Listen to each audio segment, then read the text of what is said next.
Assalamualaikum warahmatullahi wabarakatuh. Saya akan mempresentasikan tugas kewirausahaan dan inovasi. Perkenalkan, nama saya Jemitalia Vinuan, NBI 1412300193.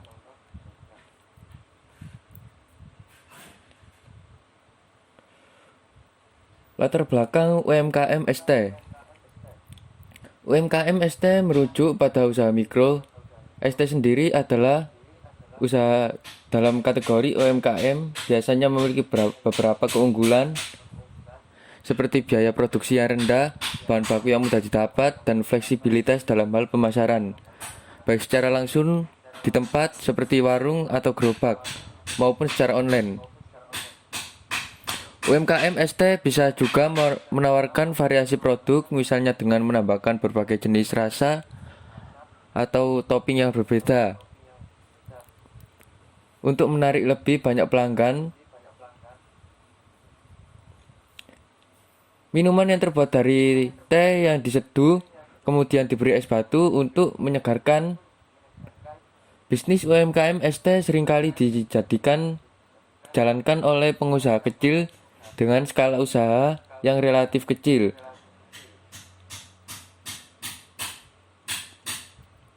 Namun memiliki potensi untuk berkembang karena minuman ini sangat digemari, terutama di negara-negara dengan cuaca panas. Kecil maupun menengah, UMKM yang bergerak dalam bisnis pembuatan dan penjualan es teh. Es teh sendiri adalah minuman yang terbuat dari teh yang diseduh kemudian diberi es batu untuk menyegarkan. Next. Analisis pasar UMKM ST. Analisis pasar untuk UMKM ST melibatkan beberapa aspek yang penting untuk memahami potensi dan tantangan yang dihadapi oleh bisnis. Berikut adalah beberapa faktor yang perlu dianalisis dalam pasar ST. ST merupakan minuman yang dapat dinikmati oleh berbagai kalangan usia, baik anak-anak, remaja, hingga orang dewasa. Namun segmen pasar utama biasanya adalah kalangan muda, remaja, hingga usia 30 tahunan, yang cenderung menyukai minuman segar dan praktis. Pasar UMKM ST menawarkan peluang yang cukup besar, terutama dengan pemahaman yang baik mengenai segmen pasar dan tren yang sedang berkembang. Dengan pendekatan yang tepat dalam hal inovasi produk, pemasaran, dan pelayanan, UMKM ST dapat berkembang dan bersaing dengan pemain besar. Namun, perlu diingat bahwa tantangan seperti pesaing yang ketat dan fluktuasi harga bahan baku harus dikelola dengan baik agar bisnis tetap berkelanjutan. Next. Target pasar. Target pasar UMKM ST sangat bervariasi, mulai dari kalangan remaja, dewasa, muda, hingga orang-orang dewasa yang mencari minuman segar dan praktis. Di samping itu, segmentasi pasar berdasarkan lokasi, pendapatan, dan preferensi rasa juga memberikan banyak peluang.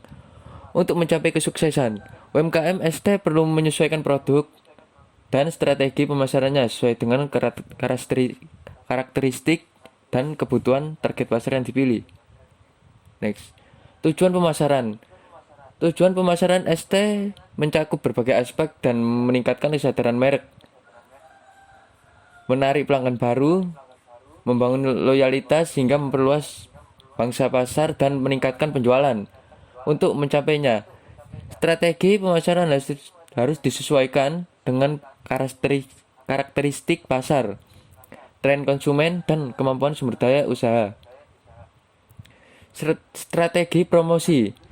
Strategi promosi UMKM ST harus memanfaatkan berbagai saluran pemasaran, baik online maupun offline, untuk menarik perhatian konsumen dan membangun loyalitas pelanggan dengan menawarkan diskon, program loyalitas, pemasaran melalui media sosial, serta meningkatkan pengalaman pelanggan. UMKM ST dapat memperluas bangsa pasar dan meningkatkan penjualan secara efektif. Oke, sekian presentasi dari saya. Jika ada salah, mohon maaf. Terima kasih. Wassalamualaikum warahmatullahi wabarakatuh.